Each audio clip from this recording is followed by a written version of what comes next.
But for the kids, that the sympathy, it feels so good that they decide to sit in the sympathy and not move.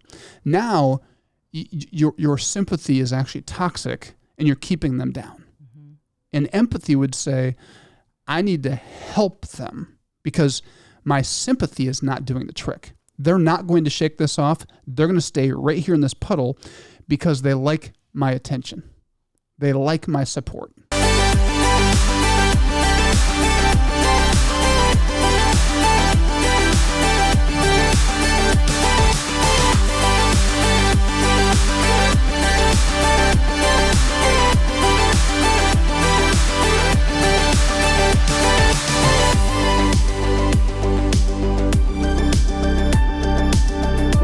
The 5-Star Life Show. I'm your host, Coach Seth, and I'm joined in studio with my incredible co-host, Coach Mia. Thanks, Seth. And if you just tuned in, just a reminder, you can listen to this show anywhere that podcasts are streamed. You can also watch us on YouTube at The 5-Star Life. And just a reminder, if you enjoy this, if you would just go ahead and hit that subscribe button so it comes to you every single week, you don't miss an episode, that'd be great. Also, if you're already enjoying it, hit the like button and share it with somebody. That really helps us grow because we're on a mission to change the face of education, of sports, of culture. And it's amazing just the little thing of a click or a forward or a share. It's you leveraging your connections, your relationships to actually spread the news of what 5-Star Life is doing to change culture here locally and across the country. So today, I want to start a little bit differently. Normally we jump right into our topic, Mia, but we've had a crazy week. We had about a week ago, you came to my office in tears, and I'm like, oh my gosh, what happened? And you just said the Life building is on fire. We had this incredible building under construction. We were very close to the promised land and finishing it, and it caught on fire. And thankfully, emergency services was notified right away, and they were there so quick. Mm-hmm. I mean, we had 8-10 fire trucks there. I mean, so fast. It was just incredible. And thankfully, we had no workers in there. None of our staff was in there. And even some of the animals that are nearby there, none of them were harmed. So that's the first kind of thing you look at is when there's a fire, like, okay, is everybody safe? And thank God everybody's safe. So, but now we're left with the mess of knowing that we had this beautiful building that has so much purpose at 5-Star, and knowing that that whole thing is on hold. So it was a gut punch. Mm-hmm. And I don't know, and this sounds weird, but when these things happen, when you do everything right, you feel like you're under attack. Absolutely. And it felt like we were under it. You feel like you're under attack. Mm-hmm.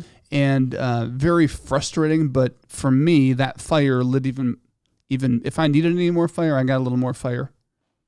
Yeah, and it's also, there are so many to be thankful for in this situation, that it didn't happen at night, that it happened during the day.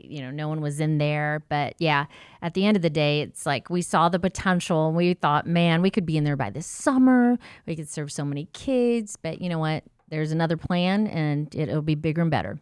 Yeah. And thankfully, there's so much to be thankful for. Mm-hmm. But just wanted to make sure you were aware. Maybe you saw it in the news. Maybe you heard from somebody. Maybe this is the first time you're hearing it. But just keep us in your thoughts and prayers so we kind of navigate this process, because it's just like spaghetti. Sure. And so many people want to come out and see it and check it on us. And we love you for that. But it's like we can't allow that right now. So we'll let you know when you can come and take a look. Yeah, I mean, it's interesting because they do look at this, like they put the tape around it. Yeah. And it's like all the insurance adjusters and investigators and everybody and their brother comes out legally to look at what the cause was, which when we find that out, we'll make sure, our 5-Star Nation knows. We'll share it. Yeah. But I also want to give a big shout out to all of the people that have reached out. We've had so many people, donors reach out. We've had our community partners reach out. We've had so many individuals, people in the news media have been really good to us at just sharing the story and bringing exposure to what happened. So it's been overwhelming how people care and want to help us fight for kids. My sweetest person that reached out was Tamara, who works in equine, who's in high school, who just works a couple hours a week on the weekends. And you know what? We talk about our kids of today, that they don't, you know what I mean? They don't have a clue. They don't, what, blah, blah, blah. We can go on and on. But you know what? She reached out and I thought, you know what? That was the sweetest thing. Just how, is everybody okay? You know, what's going on? So cheers to Tamara. Way to go, Tamara. Yeah. I love it. No, it is something. So we'll put that on hold. If you want to reach out, as the dust settles, there will be a rebuilding project. And so if you're interested in that, we're not too focused on that. We're trying to just find out what is. But make sure you reach out to us if you're like, hey, we want to be a part. We've had a lot of people reach out and show their support. So thank you for that. Yeah. Today we're going to have a great show. We've got so much going on right now, from programming in our video curriculum in schools to innovative learning happening at our 350-acre innovative learning campus. And there's so much good impact happening, including what's happening in detention centers and happening for our SNAP kids and families.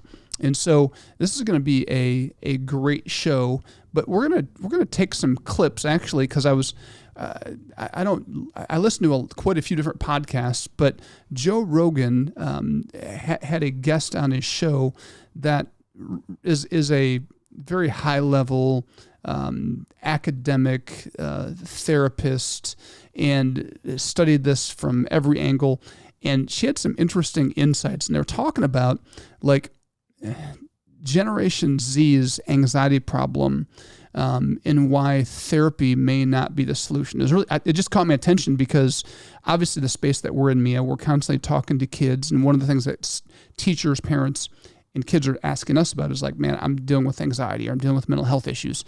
Help. And so 5-star curriculum, we address a lot of those things. So my ears are always perked to hear all the perspectives when it comes to all things mental health. And so I want to show a quick clip, and before we do, to set this up, the guest is just saying, you know,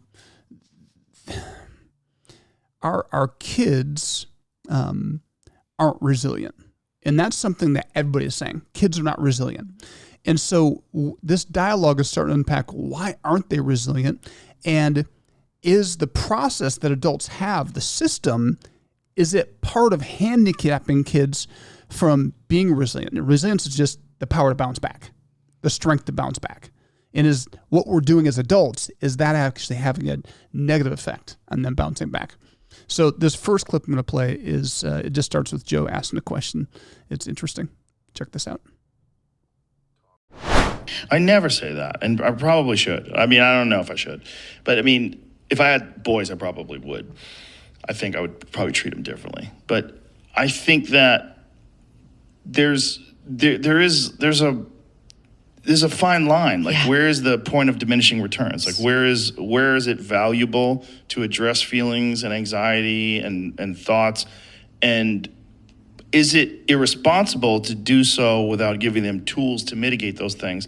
And along with those tools, to explain to them that there's things that they're going to have to do in this life that are very difficult, but that there's a great reward in doing these very difficult things. So the problem, as I see it, is not that you're not saying suck it up. It's that no one ever says suck it up, no matter how minor the scratch to these kids, okay? And sometimes being told you'll live. Remember when Dad used to say you'll live, or, you know, shake it off? We never hear shake it off anymore. No one says it. So they don't know they can overcome even minor injuries. And the truth is, they can. It's really simple stuff. Oh, yeah. But it's so interesting how our culture and our society has almost become paralyzed with how to help kids when they're hurting or struggling. And there's this, it's interesting how our culture is like, well, I'm not a professional. I don't want to do more damage to them. So what do? And do we talk with them? Do we say, suck it up? What do you do? So it's an interesting conversation. Do you say you'll live? I don't know. I mean, I probably have told you may my not have kids, grown up in that era. I probably have told my kids, we say things a little bit differently. When kids are going through something and they don't like something or something's hard, we say things like, probably so. Yeah, probably so. Maybe. And it's kind of leaving it hanging like, what are you going to do? Right. Right? Instead of, oh my gosh, that's so bad. Right? Right. And it's interesting because empathy is really important, that you not just have sympathy, but you have empathy. Sympathy is this process of seeing it but not doing anything about it. Empathy takes a step further.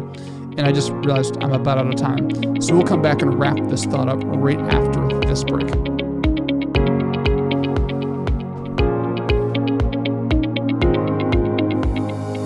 Did you know that you can bring the values, lessons, and mindsets Coach Seth discusses on the 5-Star Life podcast to your local community? Schools are searching for programs and content that work. Just a simple introduction to your teacher or principal could be a game changer in your community. Inquire at 5starlife.org and someone from our team will be in touch.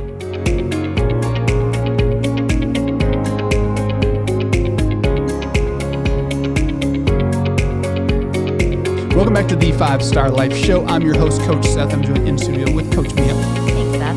Now, where were we going with this conversation? We stopped right smack in the middle. We did. So, we just listened to this clip from the Joe Rogan podcast.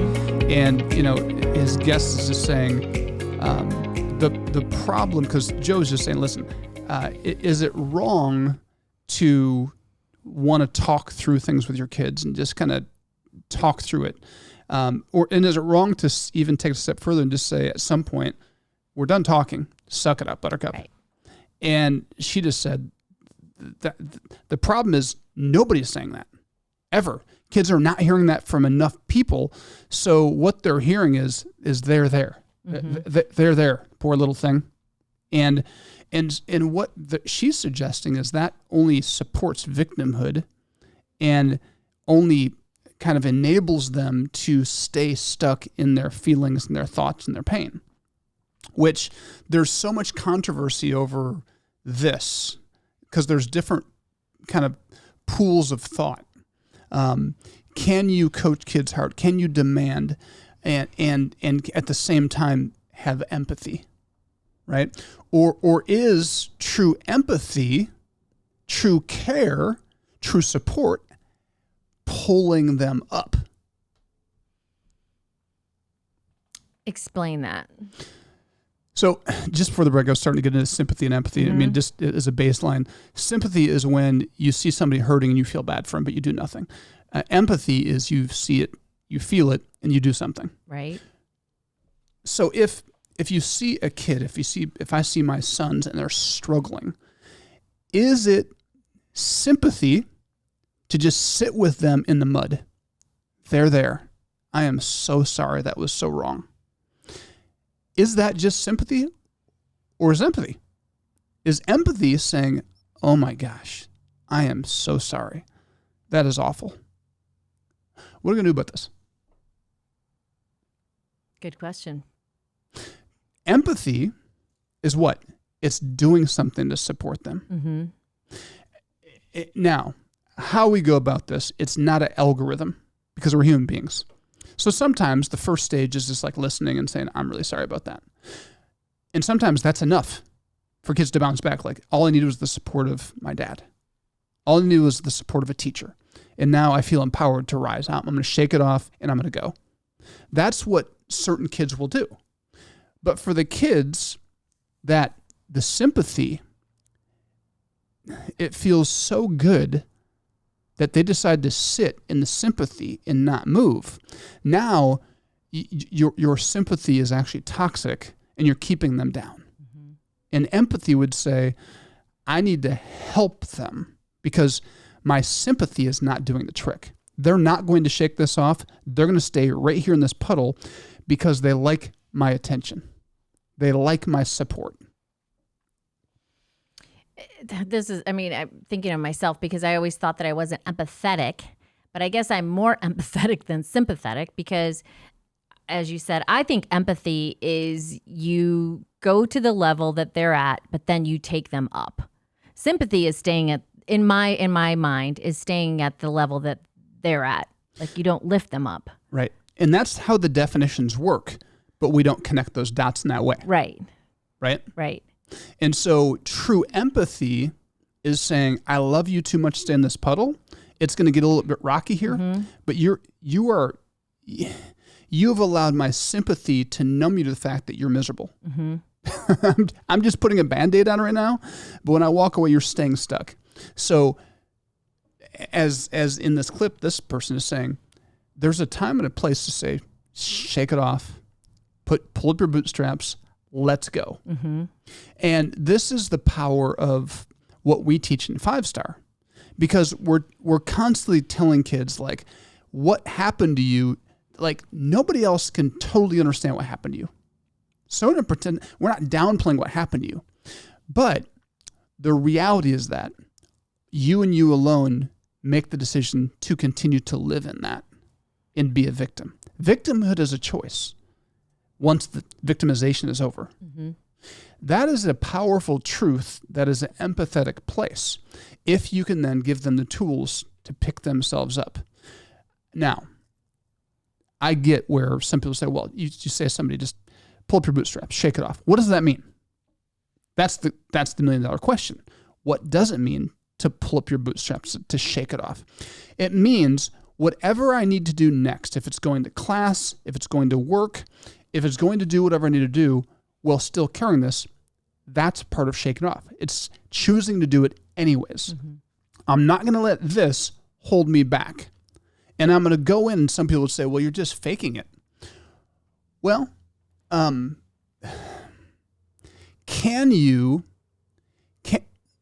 there been days where you have faked a positive attitude? Sure. Is that you not being who you are? I don't think so. So it's not you being fake. Right. It's you being who you are as the best version of Mia Schaefer. I see it as more as I know who I can be. I need to be that person. So I'm living out, and some people say, well, I'm not being true to myself. I don't feel that way, so I'm not going to act that way.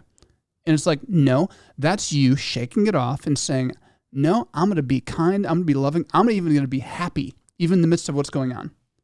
And there's this camp out there that say, no, that's fake. You're being fake. Right? Right. No, yeah. So it's very interesting. And so you have a generation of kids who has whiplash from the different camps. They've got somebody in their home and out of their home saying two different things, or vice versa. And so what is it? And how do you help kids understand what is the most beneficial thing they can latch onto? And that's where what we're teaching is critical thinking. To think critically about your situation, and critical thinking, how we define it, is deciding what's true and what you should do. What is the truth? Should I stay in the puddle? Have I been traumatized so badly that I'll never heal from this and I just need to learn to cope with this now? Or is the truth that was an event, I can circle it, I can draw a circle around it, I can encapsulate it, I can put it on the shelf, I can study it, and I can look at what I can learn from this, and then I can move forward in my life. What's true? Which one is true? Am I forever a victim, or does this make me stronger? Which is it? It's a choice. It's a choice. And so this is powerful stuff. We've got producer Arnold back here. You mic'd up? I am mic'd up. What's going on, guys? 5-Star Nation. What's your thoughts on this conversation? Yeah, I mean, lots of thoughts.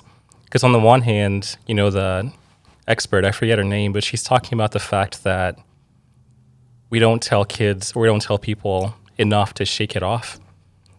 And you mentioned the fact that we don't necessarily know what to say. Most people don't know what to say, but we still say something. And why is it that we why do we default to sympathy as opposed to empathy? Like, at what point did that come into the mix? And I have a couple more thoughts, but what do you think about that? Yeah, I think so too. I think it's hard. I think it's hard for us to wrap our minds around with all the information floating around about there. I think a lot of people are worried about doing the wrong thing, so they hesitate to follow their instincts. And there's something very powerful about being human. Is we have intuition in the moment about what's right, and there's a difference. There's a gap between letting your emotions dictate how you respond to somebody. That's what I'm talking about. Emotions and intuition are two different things. Intuition is reading the situation and the recall in your brain from your memories about a situation that you felt it, and you're like, what is helpful in this moment? What do I need to say? That's being intuitive and having a feel for the situation, not emotionally responding. So if we can tap into our intuition, human beings have an incredible ability to connect with another human being and offer support, but also encourage, right? And breathe life into that person. Mm-hmm. So this is a fun conversation. It is a great conversation. It provokes a lot of thought for yourself and how you treat others.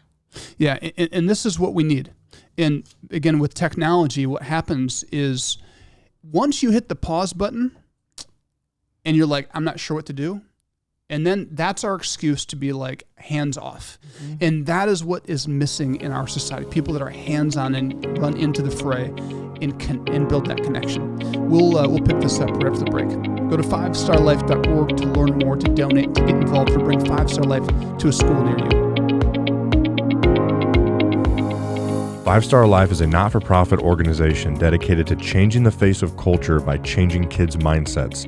Since 2005, we've impacted hundreds of thousands of lives thanks to the generous support of individuals, small businesses, corporations, and foundations. Are you interested in helping 5-Star Life grow into all 50 states? With your donation or introduction, you can help bring 5-Star Life to your community, school, and state. Go to 5starlife.org and send us an email today. That's FIVESTARLIFE.org. Welcome back to the 5-Star Life Show. I'm your host, Coach Seth, and I'm joined in studio with Coach Mia, my co-host. Thanks, Seth. I'm loving this conversation. This is a fun conversation, and we're also joined behind the scenes here with producer Arnold. Mm-hmm. What's going on, guys? We definitely did not rehearse that multiple times during the break. Right back to you, coaches. We're having a hard time with the pronunciation. Producer Arnold, just wherever you're at, just say Producer Arnold. Say that 3 times fast. Go ahead and try it, and then just prove that you're going to be like me, and you're going to be fumbling over your words. So we've now divided and conquered Producer Arnold. There we go.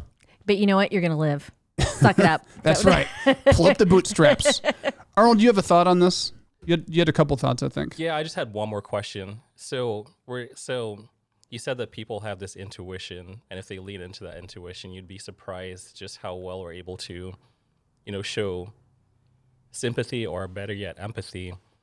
But I think the reason that this is such a difficult topic is because there are two, I think, positive values that are almost clashing. This is my theory.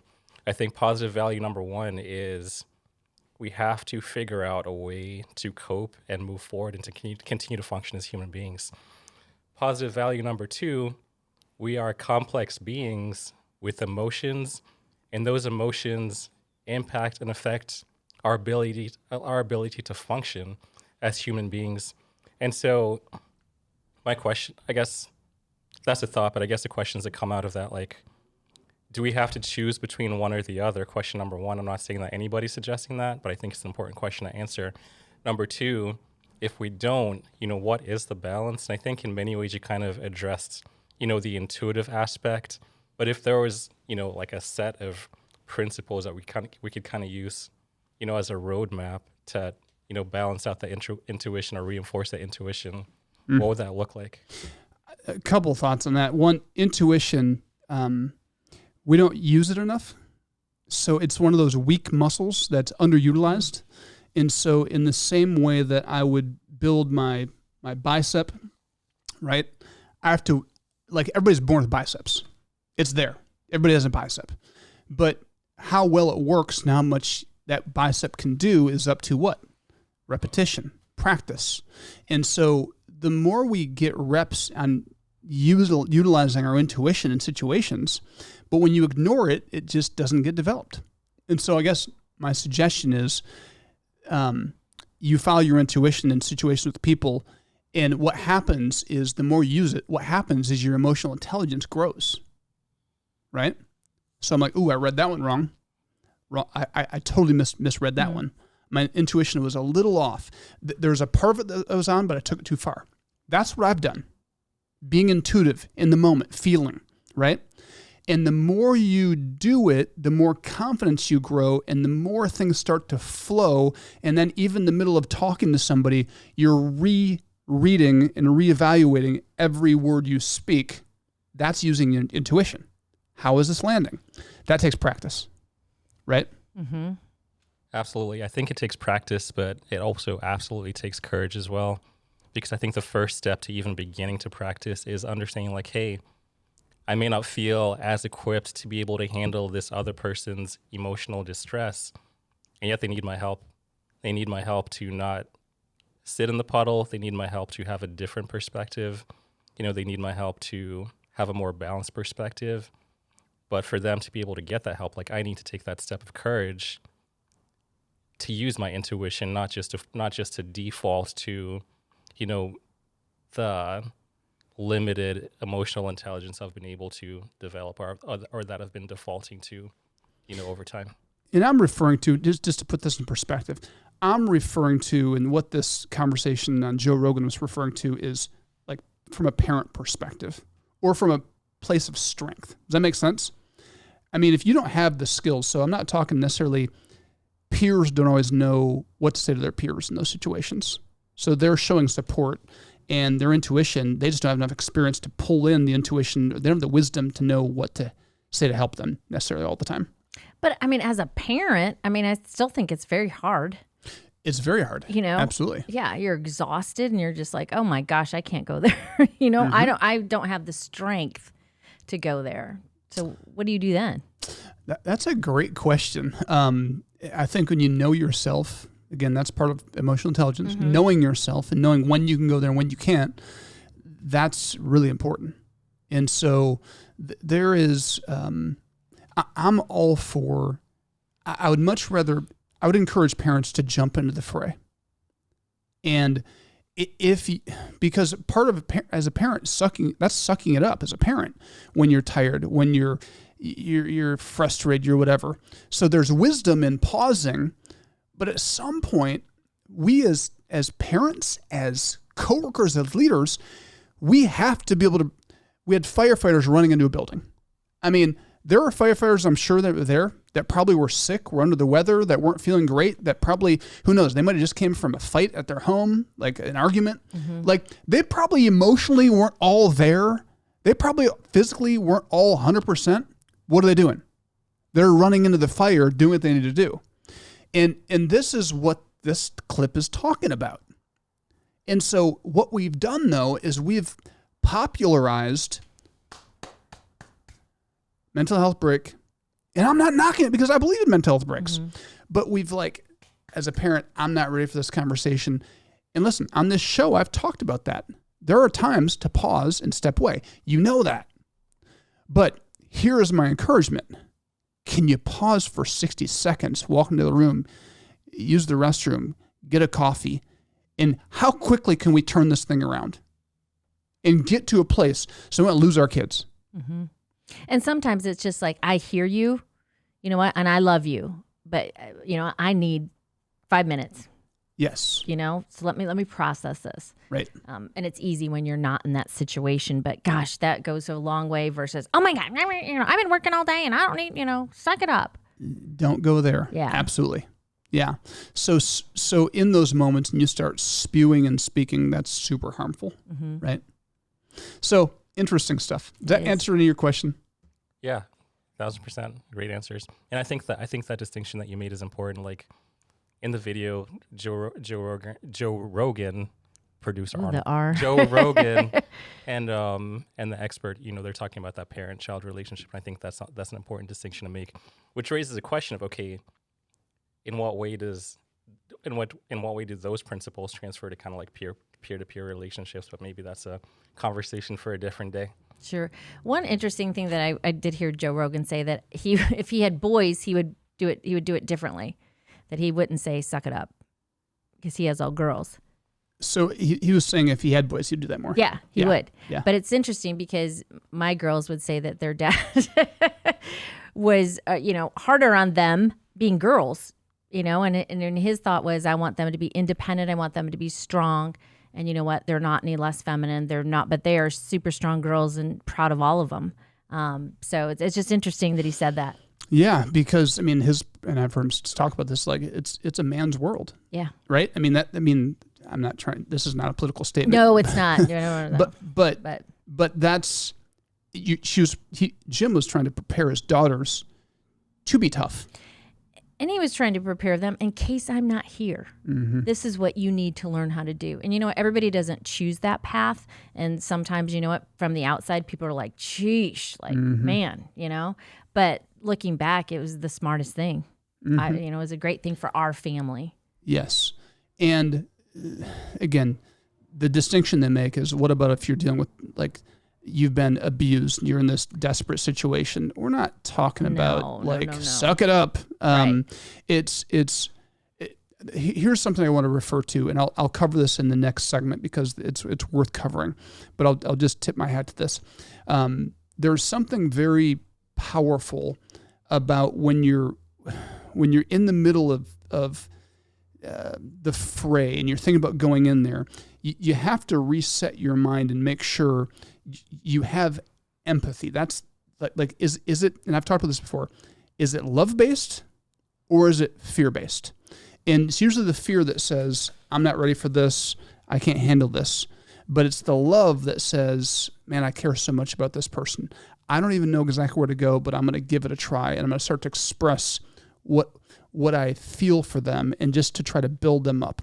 You can never go wrong with encouraging somebody and saying, I love you, I care about you, and we're going to figure this out together. But I do have one more thought to add to this right after the break. Again, 5starlife.org. Check us out. Get involved.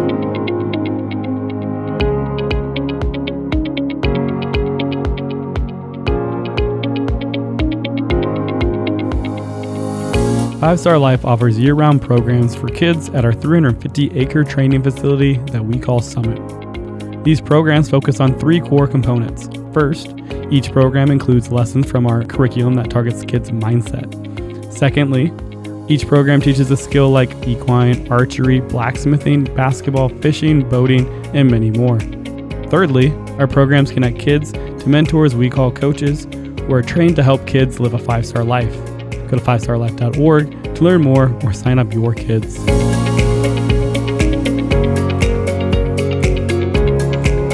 Welcome back to the 5-Star Life Show. I'm your host, Coach Seth, joined in studio with Coach Mia.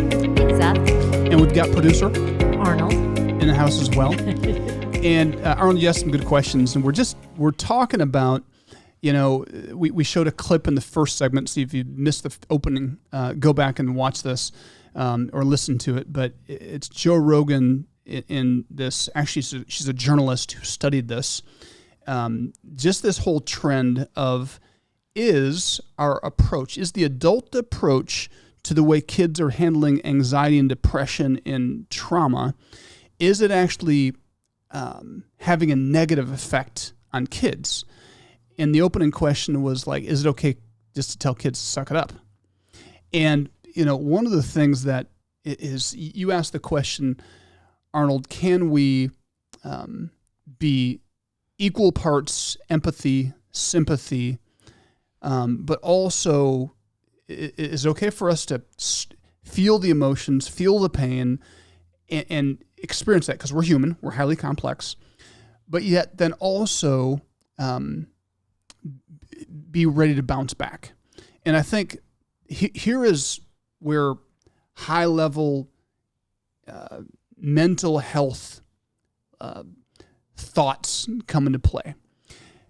The goal is that you can feel it. You're fully awake, fully alive as a human being. You feel whatever is happening. You don't just ignore that. You feel it. But in the middle of the feeling, you deep down in your soul know this too shall pass. That, to me, is a place of power, and that's the root and where resilience is built. It's when you feel the feelings, you have the emotions, but it's so overwhelming you see no way out, and that's how you get stuck, and that's what leads to depression. But when it's like, when you know, this too shall pass, this is going to make me stronger. When that's deep within you, you can bounce back from anything. And those are the books we love to read, the movies we love to watch, the songs we love to listen to are about people who get hit and beat down, but yet they rise. Mm-hmm. And that's where that comes from. It's that mindset. So much to take in. How do you feel, Arnold? Yeah, I mean, you referenced some of the heroes that we like to read about or watch in movies, and as I don't have any kids, but I can imagine as parents with kids, you want that hero's journey to be your kid's journey. You want that character development. You want that, that story of success and story of overcoming. And so if you then kind of take that idea, then maybe that would give you more courage to say like, hey, I need to be courageous enough, or I need to be emotionally intelligent enough to be able to encourage kids the right way. Because right now we're not telling kids, per the expert, we're not telling them, enough to suck it up and, this too shall pass. We're not telling them this too shall pass. And that's having a negative effect on how kids are developing emotionally, how kids are, bouncing back. And so I like that. I like what you said about that. Well, one of the great myths that me and my wife talked about when our kids were really young, and that we were very intentional with verbiage around this conversation right here. And me and my wife had many conversations about this. Like, at what point did society try to convince us that life was supposed to be fair? Life's not fair. So that was something we would tell our kids. We would say suck it up here and there, but it was like just get used to it. Life's not fair. Mm-hmm. The people you want to be friends with don't always want to be friends with you. You don't always get invited to the sleepover. The coach doesn't always pick you to be the star player or even pick you to be on the team. Your teacher sometimes just has a personality clash. Bad people do bad things to people. It's not fair. So I think, again, that part of the mindset. So when you have that, and then when you have a parent, you said every parent wants their kids to rise and learn resilience.